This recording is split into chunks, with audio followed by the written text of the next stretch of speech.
أعوذ بالله من الشيطان الرجيم بسم الله الرحمن الرحيم وألقي السحرة ساجدين قالوا آمنا برب العالمين رب موسى وهارون قال فرعون آمنتم به قبل أن آذن لكم إن هذا لمكر مكرتموه في المدينة لتخرجوا منها أهلها فسوف تعلمون.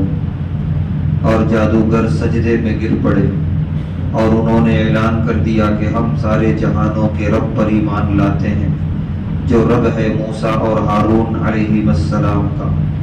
فرعون نے کہا کہ تم ایمان لائے مجھ سے اجازت لینے سے پہلے.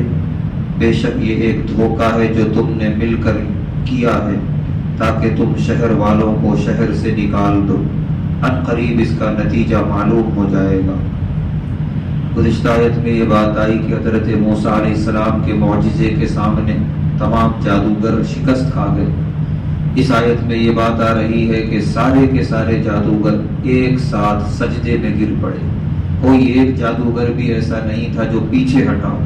سب آگے بڑھے، سجدے میں گرے اللہ کے سامنے اور اقرار کیا کہ ہم موسیٰ اور ہارون کے رب پر ایمان لاتے ہیں. اب یہ فرعون کے لیے بڑی ذلت کی بات تھی. اس نے اپنی ذلت کو چھپانے کے لیے یہ کہا کہ تم لوگوں نے یہ سازش رچی ہے. یہ موسیٰ علیہ السلام تمہارے استاد ہیں، تم سب ان کے شاگرد ہو. استاد اور شاگرد نے مل کر مجھے ذلیل کرنے کے لیے یہ پورا سازش رچی کہ سب ہار جائیں گے، استاد جیت جائے گا، لہذا اب اس کی سزا دیکھنا تمہیں کیا ملے گی. ایک دھمکی دی فرعون نے، اور پھر اس نے کیا سزا تجویز کی انشاءاللہ وہ آگے کی آیات میں آ جائے گا.